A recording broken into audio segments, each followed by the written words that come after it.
आदाब, सत श्री अकाल। केम छो तमे? मजा मने? कशा आहात तुम्ही? मज्जेत ना? है की दारी? चलो दारी। ओके, तो मैं विशालिनी अवलीकर और मेरे चैनल में आप सबका बहुत बहुत स्वागत है। तो आज मैं आप लोगों को एक्सप्लेन करने जा रही हूँ हिंदी सुलभ भारती 8वीं कक्षा के बच्चों के लिए। तो मैंने ये जो कविता है ना बच्चों, पहली इकाई की है मातृभूमि, जो लिखी है राम प्रसाद बिस्मिल जी ने। तो आप लोगों को कविता के साथ साथ जो कवि है उनका भी नाम याद रखना चाहिए। ओके, तो ये मैंने कविता आप लोगों को एक्सप्लेन कर दी है, और जैसे कि मैंने आप लोगों को वादा किया था कि मैं बहुत जल्दी ही इसके क्वेश्चन एंड आंसर्स आप लोगों के लिए अपलोड करने वाली हूँ। तो लीजिए, मैं आ गई हूँ आप लोगों के लिए लेकर इसके क्वेश्चंस एंड आंसर्स। तो सबसे पहले यहाँ पर देखिएगा कल्पना पल्लव। कल्पना पल्लव यानी पल्लवन यानी हमारी इमेजिनेशन के हिसाब से मातृभूमि के सेवा में जीवन अर्पण करना प्रत्येक मनुष्य का कर्तव्य है।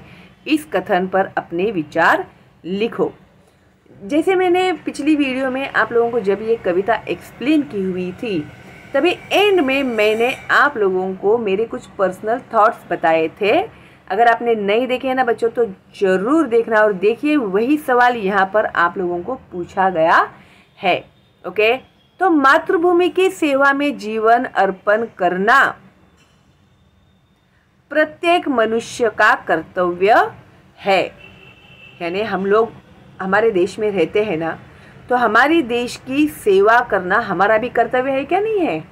है क्या नहीं? तो इसके बारे में इस कथन पर अपने विचार लिखो। Means write your own views about this. Okay, we have to do something for our country. Okay, अपना भला तो सब करते हैं, लेकिन देश की भला भी तो करना चाहिए ना, कुछ तो करना चाहिए ना देश के लिए भी, है ना? तो इसके बारे में अपने विचार आप लोग लिखिए। तो आप लोग कैसे लिखोगे? देखिए, मैं आप लोग को एक एग्जाम्पल दे रही हूँ, इसके अलावा भी आप लोग कुछ और लिख सकते हैं। ओके, एक और बात मैं आप लोगों को कहना चाहती हूँ कि जब भी आप लोगों को आपके विचार लिखने के लिए कहा जाता है, आपके थॉट्स लिखेगा, what you think about this topic, ऐसा कुछ भी आता है तो वो होता है स्वमत। स्वमत मीन्स व्हाट? स्वमत मीन्स स्व मीन्स मी, मत मीन्स ओपिनियन, स्वमत मीन्स माय ओपिनियन। ओके, तो आप लोगों को आपकी लैंग्वेज में ये लिखना है, ठीक है? इसके लिए कोई भी लेसन, कोई भी कविता समझना आप लोगों के लिए ज़रूरी है।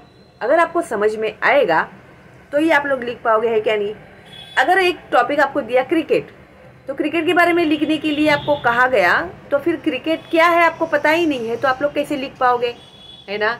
अभी आप लोग देखते हैं टीवी में क्रिकेट, हर एक प्लेयर के नाम आपको पता है भाई, बॉलिंग किसे कहते हैं, बैटिंग किसे कहते हैं, कितने फील्ड में कितने प्लेयर खेलते हैं, तो आप लोग कितना इंटरेस्ट से लिखते हैं, क्या नहीं?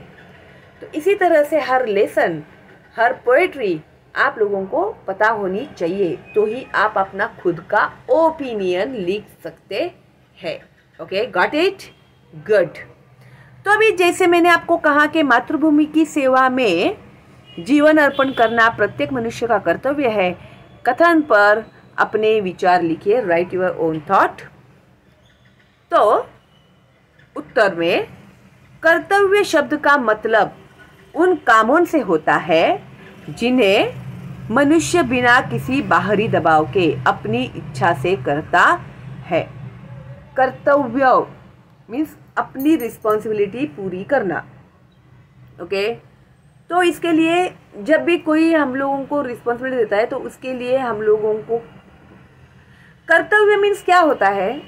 हमारी जवाबदारी, हमारी जिम्मेदारी के इसके पूरा करने के लिए हम पर किसी का भी प्रेशर नहीं है। ओके, हमारे ऊपर किसी का भी प्रेशर नहीं है, हम लोग विलिंगली कर रहे हैं वो काम। ओके, तो उसे कहते हैं कर्तव्य, जो अपनी इच्छा से करते हैं। जैसे माता पिता और संतान का संबंध। अभी जैसे ही बच्चा पैदा होता है तो माता पिता उसका पूरा ख्याल रखते हैं, है क्या नहीं? और फिर जब माँ बाप बूढ़े हो जाते हैं, अभी बच्चा छोटा है तो माता पिता का कर्तव्य है कि उसे पाले पोसे बड़ा करे, है क्या नहीं। और जब बच्चा बड़ा हो जाएगा तो उसका कर्तव्य है वो अपने माता पिता का ख्याल रखे, क्योंकि वो भी बूढ़े हो गए हैं, है क्या नहीं। तो ये एक रिलेशन होता है। एक एग्जाम्पल दिया है ये, सत्य बोलना आदि। अभी हम लोग खुद डिसाइड करते हैं कि मैं सच बोलूँगा, मैं चाहे कुछ भी हो जाए मैं झूठ नहीं बोलूँगा। कुछ थिंग्स होते हैं, कुछ लाइफ में ऐसी बातें होती है जो हम लोग करते हैं अपने विलिंगली, ओके। इसी प्रकार जिस भूमि पर हमने जन्म लिया है, तो अभी ये जो मातृभूमि है, इंडिया हमारी भारत भूमि है, तो यहाँ पर हम लोगों ने जन्म लिया है तो वो हमारी माँ हो गई, है ना। जिसकी रज में हंसते खेलते हुए हम बड़े होते हैं। रज यानी धूल, इस मिट्टी की धूल में हम लोग खेले, बचपन से बड़े हो गए, है ना।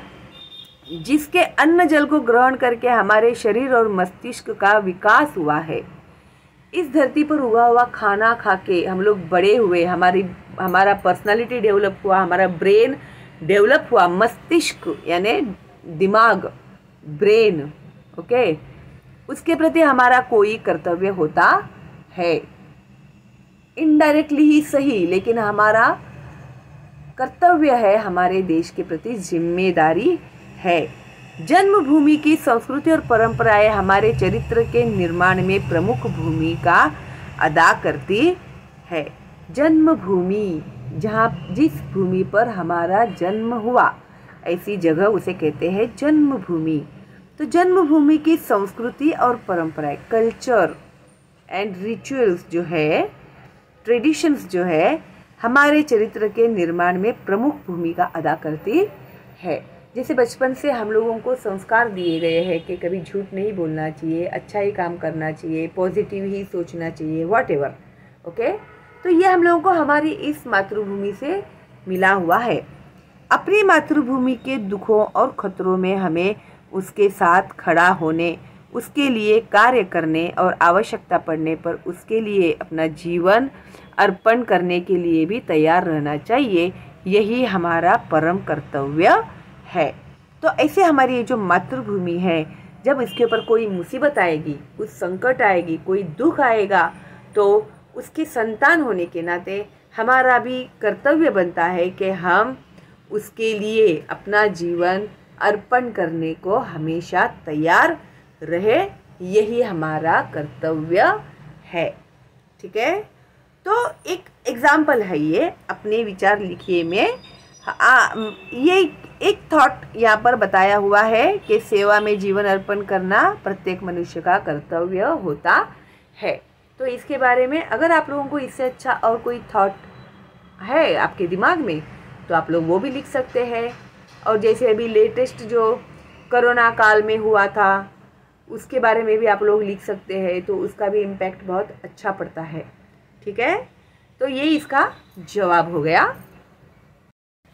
अभी यहाँ पर शब्द वाटिका में मीनिंग्स दिए हुए हैं। नवाना यानी झुकाना, शीश यानी सिर, जिह्वा यानी जीभ, टंग, रज यानी धूल, बलिदान यानी प्राणाहुति, निछावर करना, अपने प्राणों को भी निछावर कर देना, देह शरीर बॉडी।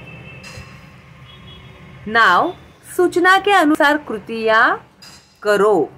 अभी जब भी हम लोगों को एग्ज़ाम में कृति करने के लिए आती है, तो बहुत सारे बच्चे लोग क्या करते हैं ना, सीधा आंसर लिख देते हैं। तो ऐसा अगर आप लोग करते रहेंगे तो बहुत गलत करते हैं और इसके लिए आप लोगों के मार्क्स कट जाएंगे। कृति में आप लोगों को कंपलसरी पेन से आकृति बनानी ही है, पेंसिल से नहीं बनानी है, पेन से ही बनानी है। फिर उसके बाद आप लोगों को आंसर लिखना है, ओके। तो कैसे लिखोगे आप लोग? अभी यहाँ पर हम लोगों को मातृभूमि की विशेषताएं लिखने के लिए कहा है ना। तो क्या है मातृभूमि की विशेषताएं? तो उत्तर में आएगा, इसने श्री रामकृष्ण जैसे सपूतों को जन्म दिया है। 1, 2, समुद्र नित्य इसकी पदरज को धोता है। जब मैंने कविता का एक्सप्लेनेशन किया है तो एक एक लाइन और एक एक वर्ड मैंने एक्सप्लेन किया हुआ है। तो अगर आपने नहीं देखा है और आप लोग डायरेक्ट क्वेश्चन एंड आंसर्स देख रहे हैं, लिख रहे हैं, छाप रहे हैं, तो आप लोग को बहुत मुश्किल होगी एग्ज़ाम में। ओके, तो इसके लिए पहले एक्सप्लेनेशन देख लेना, उसके बाद में क्वेश्चन एंड आंसर्स लिखना। ओके। 3, समुद्र इसे प्रणाम करता है। 4, मातृभूमि का पुण्य नाम है। ठीक है, तो ये है मातृभूमि की विशेषताएं। ओके, और आपको जवाब ऐसे ही लिखना है और आकृति बनाकर ही लिखना है। और आकृति आप लोग पेन से ही बनाओगे, पेंसिल से नहीं। और लिखते समय नीट एंड क्लीन लिखना, गंदा और डर्टी बिल्कुल भी मत लिखना। 2 कृति पूर्ण करो में कवि मातृभूमि के प्रति अर्पित करना चाहता है। तो मन और देह, क्या अर्पित करना चाहता है? मन और देह। ये भी आकृति आप लोग पेन से निकालोगे, उसके बाद आंसर लिखोगे, तो ही आपको पूरे मार्क्स मिलेंगे, वरना आपके मार्क्स कट जाएंगे, या हो सकता है वो दे भी नहीं आपको मार्क्स। आंसर सही होने के बावजूद भी आपके या तो मार्क्स कट जाएंगे या फिर मार्क्स ही नहीं मिलेंगे। इसके लिए मैं बार बार कहती हूँ, अरे बोर्ड के रूल्स है। ओके, 9th में भी यही रूल होगा, 10th में भी यही रूल होगा। तो अभी से मैंने आपको बोल दिया है, तो आप अभी से प्रैक्टिस कीजिए। Okay, good. उसके बाद है, ये मेरा नहीं है, ये मैंने नहीं लिखा हुआ है। प्लीज़ कोई कमेंट मत करना कि आपके हैंड राइटिंग कितने गंदे हैं, आपने कैसा गंदा लिखा है, ऐसा वैसा। ये जिस बच्चे का बुक है ये उसने लिखा हुआ है। ओके, मैं कुछ भी छेड़खानी नहीं करती हूँ किसी के भी बुक के साथ। ठीक है, मैं जो भी बोलना होता है मैं उसको बुला के फिर मैं उससे ही करेक्ट कराती हूँ। ओके, हाँ। तो अभी देखो प्रश्न 3, एक शब्द में उत्तर लिखो। तो यहाँ पर इन लोगों ने हम लोगों को दिया है, एक कवि की जीवा पर इसके गीत हो। किसके गीत हो? तो मातृभूमि। तो आंसर में हम लोग लिखेंगे मातृभूमि। तो इसी तरह से हम लोग सारे आंसर देख लेते हैं अभी। सेकंड है, मातृभूमि के चरण धोने वाला वो है समुद्र। ओके, उसके बाद है 3, मातृभूमि के सपूत।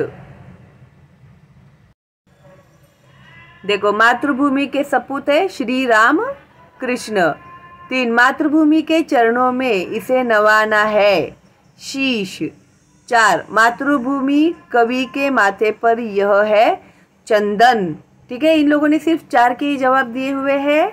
और ये जो यहाँ पर हमें मातृभूमि के चरण धोने वाला समुद्र भी है, और हम लोग को यहाँ पर टोटल 5 दिए हुए। तो ये समुद्र यहाँ पर मैंने आपको बता दिया। फिर आगे का प्रतिदिन सुनने सुनाने योग्य नाम। 1 मिनट, इन लोग के आंसर्स कुछ अलग ही दिख रहे हैं मेरे को, रुको जरा मैं फिर से देखती हूँ। तो देखो भाई, उसमें के जवाब हम लोग छोड़ते हैं। एक शब्द में उत्तर लिखो, कवि जीवा पर इसके गीत हो। तो मातृभूमि के। ओके, मातृभूमि के चरण धोने वाला समुद्र है। मातृभूमि के सपूत श्री राम कृष्ण। ओके, उसके बाद है प्रतिदिन सुनने सुनाने योग्य नाम मातृभूमि, और मातृभूमि के चरणों में इसे नवाना है शीश। ओके, माथा, शीश। 4, कविता की पंक्तियां पूर्ण करो। सेवा में तेरी, फिर एंड है बलिदान मैं जाऊं। तो ये जो कविता है, मैं जैसे कि आप लोग को हर बार बोलती हूँ कि सेवा में तेरी माता से लेकर यहाँ तक है बलिदान मैं जाऊँ। तो कभी भी कविता को बाय हार्ट कर लेना चाहिए। मैं ऐसे ही करती थी हमेशा, और मैं लिख के निकालती थी। तो क्या होता है, हमारे लिखते समय क्या क्या काना, मात्रा, वेलांटी प्लस क्वामा, अनुस्वार कहाँ कहाँ पर है, फुल स्टॉप कहाँ पर आता है, ये सब हम लोग को समझ में आता है। इसके लिए लिखना बहुत ज़रूरी है। तो ये कविता आप लोग बाय हार्ट कीजिएगा, उसके बाद लिख के निकालने की कोशिश कीजिएगा। लिखने के बाद फिर आप लोग चेक कीजिए आप लोगों की गलतियाँ कहाँ कहाँ पर हुई है, फिर उसको करेक्ट करके फिर लिख कर निकालिए आप लोग। तो एक बार वो पक्का बैठ गया ना दिमाग में, फिर वो जाएगा नहीं आप लोग के दिमाग से, ठीक है। और फिर एग्ज़ाम में आंसर्स भी लिखने को बहुत आसान होता है, ठीक है। तो इतना आप लोग ज़रूर करना। अभी आपकी एक्सरसाइज में का मोस्ट इम्पॉर्टेंट जो पार्ट होता है वो होता है भाषा बिंदु, ओके। तो अभी निम्न विराम चिन्हों के नाम लिखकर उनका वाक्य में प्रयोग करो। हाँ देखो भाई, नाम भी लिखना है आपको और उसका वाक्य में प्रयोग भी करना है। तो ये आप लोग कैसे करोगे? आज तक हम लोग को कुछ न कुछ वाक्य देते थे, उसका अर्थ बताकर वाक्य में प्रयोग कहा जाता था, है क्या नहीं? अभी चिन्ह का भी वाक्य में प्रयोग करने के लिए कहा है और उनके नाम भी लिखने हैं हम लोगों को। तो आप लोग इसे कैसे करोगे वो अभी हम लोग देखते हैं, ओके। और बहुत ही इम्पॉर्टेंट है ये, और ये 99.9% आता ही है एग्ज़ाम में, ठीक है। तो थोड़ा सीरियसली इसको देखना और समझना। अभी देखो यहाँ पर इन लोगों ने विराम चिन्ह दिए हुए हैं। अभी इसके नाम भी लिखते हैं हम लोग और इसका वाक्य में प्रयोग भी करते हैं। अभी सबसे पहला जो है चिन्ह उसे कहते हैं पूर्ण विराम, ओके। तो पूर्ण विराम यानी फुल स्टॉप। अब इसका वाक्य कैसे बनाएंगे? राजा ने राजकुमारी को गले लगा लिया, एक वाक्य कंप्लीट हो गया। मैंने खाना खा लिया, वाक्य कंप्लीट। माँ बाजार गई थी, वाक्य कंप्लीट, ओके। कोई भी वाक्य लिख सकते हैं आप लोग।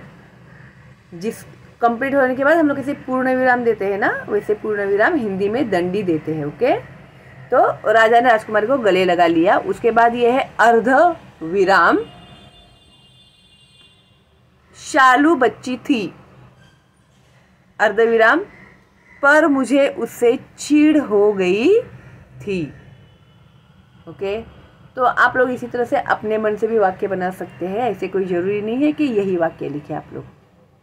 उसके बाद ये है प्रश्न सूचक चिन्ह, क्वेश्चन मार्क। तो वाक्य मनुष्य किस ओर बढ़ रहा है, क्वेश्चन। तो कोई भी क्वेश्चन का आप लोग वाक्य बना सकते हैं। तुम्हारा नाम क्या है, तुम कहाँ जा रहे हो, तुम क्या खा रहे हो, तुम क्या पी रहे हो। Any question you can ask, but you have to put question mark without fail. अगर क्वेश्चन चिन्ह नहीं दिया ना, प्रश्न सूचक चिन्ह नहीं दिया, तो आपका सेंटेंस का कोई मीनिंग नहीं होगा और वो गलत हो जाएगा आपका आंसर, ठीक है। टीचर सीधा अंडा दे देगी, अंडे का फंडा लेके बैठो फिर, ठीक है। फिर उसके बाद ये है योजक। तो योजक चिन्ह का हम लोग यूज़ कैसे करते हैं, देखो। वाक्य दिन भर बड़ी दौड़ धूप रही, दौड़ धूप रही, ओके। भाई भाई में भी योजक चिन्ह लगाते हैं हम लोग। और फिर हाल हवाल, ऐसे शब्दों में हम लोग ये चिन्ह लगाते हैं, ओके। तो ये हो गया योजक चिन्ह। उसके बाद ये है विस्मय सूचक चिन्ह। जैसे है मातृभूमि तेरे चरणों में शीश नवाऊं, तो ये है विस्मय सूचक चिन्ह, ठीक है। अरे तुम अभी तक यही हो, विस्मय सूचक चिन्ह, ओके। उसके बाद ये है इकहरा उद्धरण चिन्ह, ओके। तो वाक्य में प्रयोग करेंगे हम लोग। राजकुमार जी ने कबीर का रहस्यवाद लिखा। क्या लिखा उन्होंने? कबीर का रहस्यवाद। तो हम लोगों ने मेंशन किया कि उन्होंने ये लिखा हुआ है।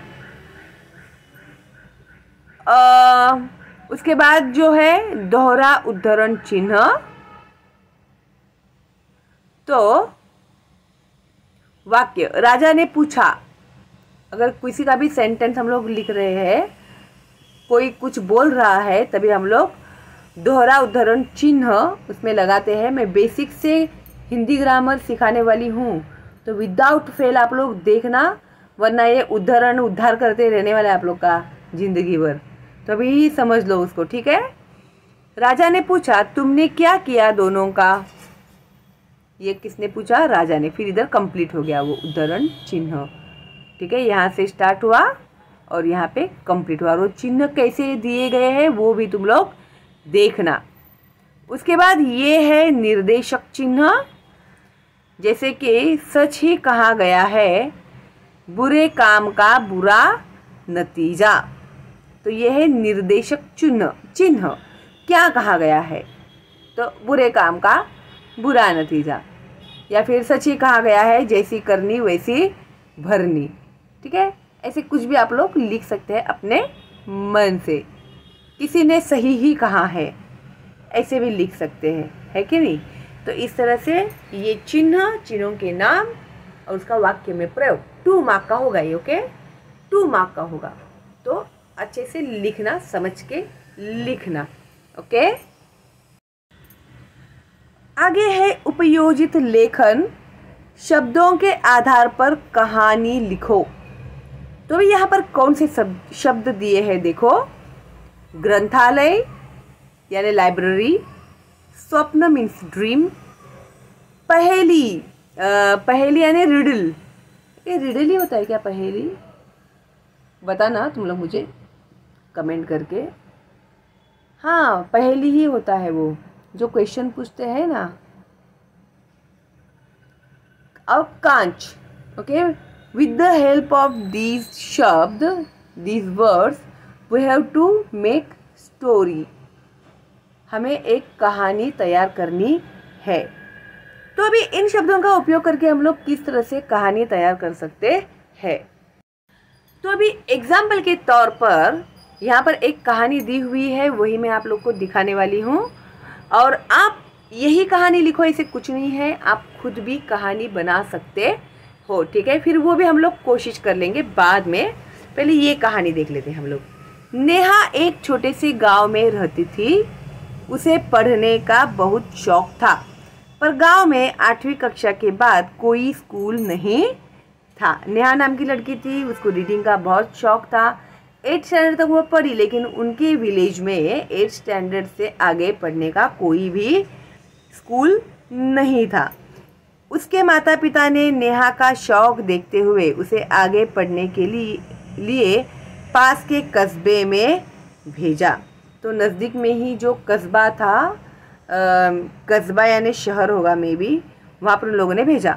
नया स्कूल नेहा को बहुत अच्छा लगा, विशेष रूप से वहाँ का ग्रंथालय। अभी ग्रंथालय आ गया यहाँ पे एक शब्द, इसको हाईलाइट किया है उन लोगों ने। तो वो जो स्कूल में गई नए, वहाँ पे जो लाइब्रेरी थी वो उसे बहुत ज़्यादा पसंद आई। वहाँ हर विषय के ढेरों पुस्तकें थी। अभी लाइब्रेरी है तो वहाँ पर हर टाइप्स के बुक्स रहेंगे, हर टॉपिक के बुक्स रहेंगे, है ना। कांच की बड़ी बड़ी अलमारियों में सजी पुस्तकें मानो नेहा को अपनी ओर बुलाती। कांच की बड़ी बड़ी अलमारियों में यानी ग्लास के जो सेल्फ होते हैं ना, जिसमें किताबें रखे जाते हैं, कबोर्ड बोलो, तो वो उसको बुला रही थी। जब भी अवसर मिलता वह पुस्तकालय में के अध्यक्ष की अनुमति लेकर पुस्तक पढ़ने बैठ जाती। तो वहाँ पर जो लाइब्रेरियन था उसकी वो परमिशन लेके वहाँ पर बुक पढ़ने के लिए वह बैठ जाती थी। पुस्तकें पढ़ने की लगन के कारण उसने काफ़ी ज्ञान अर्जित कर लिया था। तो उसको रीडिंग की वजह से उसका नॉलेज बहुत ज़्यादा बढ़ गया था, ज्ञान अर्जित कर लिया था। रीड करके उसने बहुत सारी जानकारी हासिल कर ली थी। वह अपनी कक्षा में भी प्रथम स्थान पर रहती थी, क्लास में भी वो हमेशा फर्स्ट आती थी। धीरे धीरे नेहा स्कूली पढ़ाई पूरी करके महाविद्यालय में पहुंची और इस तरह से उसकी स्कूल की पढ़ाई पूरी हो गई और अभी वो कॉलेज जाने लगी, महाविद्यालय यानी कॉलेज। अब नेहा का एक ही स्वप्न था, स्वप्न आ गया हाईलाइट, अपने गांव के स्कूल में आगे की कक्षाएं बढ़वाना। कभी भी हम लोग कहानी लिखते हैं तो उसमें से हम लोग को एक मैसेज देना होता है। अच्छा, तो उसने क्या सपना देखा? वो तो 8th स्टैंडर्ड तक ही पढ़ पाई, फिर आगे उसको शहर आना पड़ा पढ़ने के लिए। तो वो क्या चाहती थी कि उसके गांव में ही ज़्यादा पढ़ाई वाले स्कूल बने। ओके, वह हमेशा इसी दिशा में सोचती रहती। जागती आंखों द्वारा देखा गया उसका वह स्वप्न मानो एक पहेली था। तो वो हमेशा यही ड्रीम देखती थी कि गांव में वो बहुत बड़ा स्कूल खोलेगी और वहाँ सबको पढ़ने के लिए मिलेगा। लेकिन ये भी एक पहेली थी, एक बहुत बड़ा क्वेश्चन था कि किस तरह से यह होगा, कैसे वह अपना यह स्वप्न पूरा कर पाएगी। पर कहते हैं ना, जहाँ चाह होती है वहाँ राह भी होती है, वहाँ राह भी निकल आती है। नेहा अपने गांव के सरपंच से मिली और उसने उन्हें इस दिशा में सोचने को विवश किया। अभी वो जो गांव में जो सरपंच होते हैं ना, तो वो जाके उनको मिली और फिर उसने कहा कि भाई ऐसे ऐसे है, तो हम लोग को यहाँ पर स्कूल्स खोलने चाहिए। दूसरी ओर उसने अपने महाविद्यालय की प्राचार्य से भी इस विषय में चर्चा की। अभी उसकी जो कॉलेज थे उसमें जो प्रोफेसर थे उनके साथ में भी उसने बात किया, वहाँ की जो प्रिंसिपल थी उसके साथ भी उसने बात किया। नेहा के प्रयास रंग लाए। प्राचार्य जी के प्रभाव से शिक्षाधिकारी नेहा के गांव में आए। अभी प्रिंसिपल जो थी उन्होंने कहा, तो वहाँ के जो शिक्षक अधिकारी थे वो वहाँ गांव में आए और अनेक लोगों से मिले। शीघ्र ही गांव के स्कूल को 10वीं तक की कक्षाओं की अनुमति मिल गई। और जिस तरह से गांव में भी 8th स्टैंडर्ड तक की स्कूल्स थे, तो अभी 10th स्टैंडर्ड तक स्कूल हो गए। ठीक है, तो इस तरह से ये कहानी जो थी इन लोगों ने हमें यहाँ पर पूरी की। ठीक है, और इसी तरह से हम लोग भी अपनी एक खुद की कहानी तैयार कर सकते हैं ना। अभी ये एक एग्जाम्पल था, इसके तौर पे हम लोगों ने कहानी सुनी भी और पढ़ी भी है, क्या नहीं, और उसका मीनिंग भी होना चाहिए कहानी का। तो हम लोग अपने मन से भी कहानी बना सकते हैं। ग्रंथालय, स्वप्न, पहेली, कांच। तो हम लोग भी ऐसे कहानी बनाने की कोशिश करते हैं। देखो, जैसे कोई भी एक नाम लेके हम लोग, अभी मैं एक नाम रख देती हूँ, राम। तो राम आज बहुत उदास था और वह जब भी उदास होता था तो ग्रंथालय में पुस्तक पढ़ने के लिए बैठ जाता था। ठीक है, लेकिन आज उसका पढ़ाई में मन नहीं लग रहा था। बार बार उसे उसके बीमार भाई की याद आ रही थी। डॉक्टर ने उसे इलाज के लिए शहर ले जाने के लिए कहा। शहर ले जाने के लिए कहा था। ठीक है, लेकिन शहर ले जाकर भाई के इलाज का पैसा जो भी लगेगा उसका खर्चा कैसे करे, ये बहुत बड़ी पहेली राम को सता रही थी। आ गया हमारा ग्रंथालय, हो गया, पहेली आ गया शब्द। ओके, तो अभी बचे हैं 2 शब्द, स्वप्न एंड कांच। टॉपिक भी मिला हम लोगों को कि राम के भाई की तबीयत ठीक नहीं है, वो बहुत उदास है, वो ग्रंथालय में आके बैठा है, पढ़ रहा है, लेकिन उसका मन नहीं लग रहा है। ठीक है, तो वही पहेली थी। उसको सोचते सोचते उसकी कब आंख लग गई ग्रंथालय में, उसको पता नहीं चला और उसने एक स्वप्न देखा। स्वप्न में उसका एक छोटा सा गांव उसे बहुत बड़े शहर में तब्दील हुआ दिखाई दिया और उसके घर के ही बाजू में एक बहुत बड़ा अस्पताल था और अस्पताल में बहुत बड़े डॉक्टर साहब आए थे और वो डॉक्टर साहब खुद राम ही था और वह अपने भाई का इलाज कर रहा था। अभी देखो, ये मैंने इमेजिन किया है। ठीक है, कि अस्पताल, राम ने ऐसे सपना देख रहा है वो कि उसका गांव शहर बन गया है, बहुत डेवलप हो गया है, फिर उसके घर के बाजू में ही बहुत बड़ा अस्पताल बना है और अस्पताल में एक बहुत बड़े डॉक्टर आए हैं और डॉक्टर कौन है, तो खुद राम ही है। ठीक है, समझ में आ रहा है ना आप लोग को।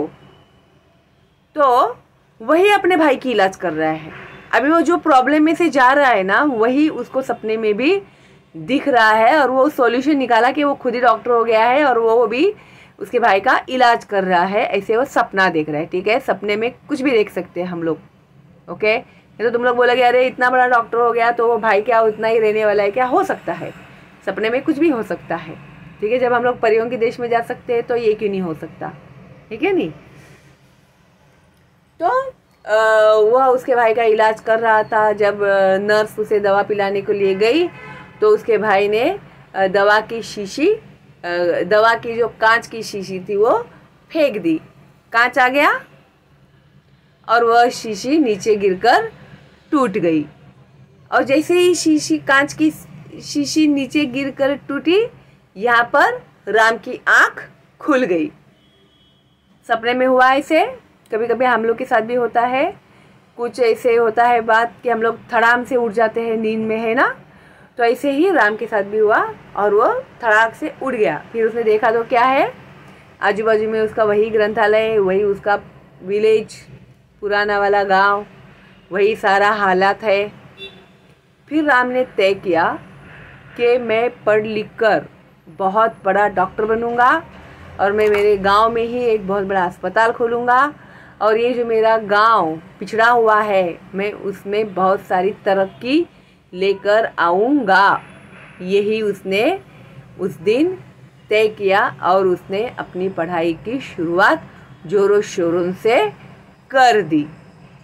ठीक है, तो इस तरह से ये हम लोगों ने भी अपनी एक कहानी तैयार की। देखो अभी के अभी बैठ के हम लोगों ने एक कहानी बनाई। इसी तरह से तुम लोग भी कहानी बना सकते हो जिसमें से कुछ अच्छा मैसेज हम लोग कन्वे कर सके। ठीक है, तो हो गया ये भी क्लियर। ओके, अभी सबसे नीचे यहाँ पर दिया हुआ है मैंने समझा।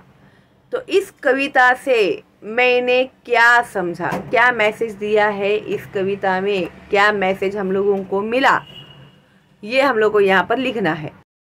तो मैंने समझा में हम लोग ये भी लिखेंगे तो भी चलेगा। अपनी मातृभूमि के दुखों और खतरों में हमें उसके साथ खड़ा होने, उसके लिए कार्य करने और आवश्यकता पड़ने पर उसके लिए अपना जीवन अर्पण करने के लिए भी तैयार रहना चाहिए।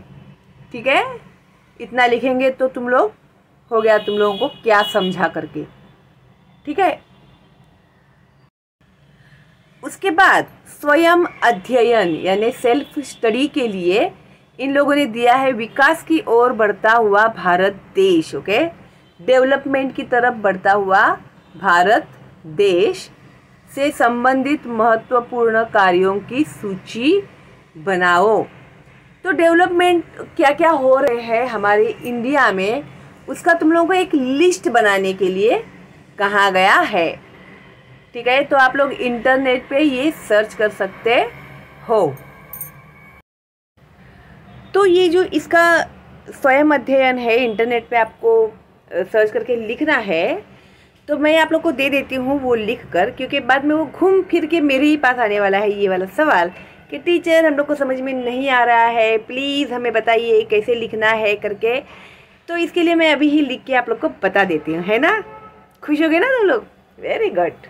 तो अभी देखो भाई, इसका जवाब लिखते समय हम लोगों को कुछ पॉइंट्स जो है ना वो कवर करने होंगे इसमें। तो क्या क्या गवर्नमेंट काम कर रहा है अपने देश की विकास की ओर बढ़ता हुआ भारत देश। तो हमारे देश में क्या क्या प्रोग्रेस हुआ है, क्या क्या डेवलपमेंट हुआ है। तो अभी देखो भाई, मैंने मेरे हिसाब से यहाँ पर लिखा हुआ है, इतना ही काफ़ी है आई थिंक, क्योंकि सारे पॉइंट्स हम लोगों ने इसमें कवर कर लिए हैं। एक, सभी के लिए शिक्षा उपलब्ध कराए जाने के साथ ही तकनीकी शिक्षा पर विशेष बल दिया जा रहा है। एजुकेशन तो दे ही रहे हैं, लेकिन न्यू टेक्नोलॉजी जो भी न्यू डेवलपमेंट हुआ है उस हिसाब से भी लोगों को एजुकेट किया जा रहा है। दो, विदेशी निवेशों को आकर्षित कर रहे रोजगार बढ़ रहा है। अभी विदेशी निवेशों यानी फॉरेनर लोग अट्रैक्ट हो, ऐसा हमारे देश में रोजगार बढ़ रहा है। तो बाहर के लोग अगर हमारे देश में सामान खरीदेंगे तो हमारे देश का फायदा होगा, है क्या नहीं। तो वो ज़्यादा बढ़ रहा है। घर घर चलने वाले लघु उद्योगों को सरकार की ओर से सहायता दी जा रही है। जो घर के ही घर में लोगों ने काम शुरू किया हुआ है उसे लघु उद्योग कहते हैं। ठीक है, तो उसके लिए भी गवर्नमेंट जो है, सरकार जो है वो पैसे हेल्प कर रही है लोगों को के। किसानों को अधिकाधिक सुविधा, सलाह व सहायता दी जा रही है। जो फार्मर है उन लोगों को भी ज़्यादा से ज़्यादा फैसिलिटीज़ दी जा रही है, उन लोगों को किस तरह से अनाज उगाना चाहिए उसके बारे में जानकारी दी जा रही है, और उन लोगों को हेल्प भी किया जा रहा है फाइनेंशियली बोलो, या कुछ उनको सामान चाहिए, मशीन चाहिए, लोन चाहिए, तो उसके लिए भी उन्हें हेल्प किया जा रहा है, सहायता की जा रही है। उसके साथ है 5 राष्ट्रीय सुरक्षा के दृष्टिकोण से विकसित तकनीक के हथियारों का निर्माण व आयात किया जा रहा है। अभी राष्ट्रीय सुरक्षा, अभी हमारे देश की सुरक्षा के लिए, रक्षा के लिए हम लोगों को हथियार रखने चाहिए, है ना, बॉम्ब रखने चाहिए, न्यूक्लियर बॉम्ब वगैरह जो भी है, तो वो हिसाब से विकसित तकनीक जो भी अभी एडवांस में जो भी आ रहा है अपने सुरक्षा के रिलेटेड, तो वो भी आयात किया जा रहा है, उसे बनाया भी जा रहा है, निर्माण किया जा रहा है और आयात भी किया जा रहा है, इम्पोर्ट भी किया जा रहा है। 6 देश के सौंदर्यीकरण व सुव्यवस्था को ध्यान में रखते हुए तकनीकों का प्रयोग कर पुनर्वास, अभी अपने देश को ब्यूटीफुल भी बनाना है ना, क्या गंदा ही रखना है उसको, नहीं, तो अपने देश को ब्यूटीफुल करेंगे, वहाँ पर सब फैसिलिटीज़ देंगे, तो फिर बाहर से लोग आएंगे हमारे देश में, है क्या नहीं। तो हमारे देश के सौंदर्यीकरण व सुव्यवस्था को ध्यान में रखते हुए तकनीकों का प्रयोग कर पुनर्वास, विकसित सड़कों व पुलों का निर्माण, तो फिर रीडेवलपमेंट, फिर सड़कों को तैयार करना, फिर पुल्स बनाना,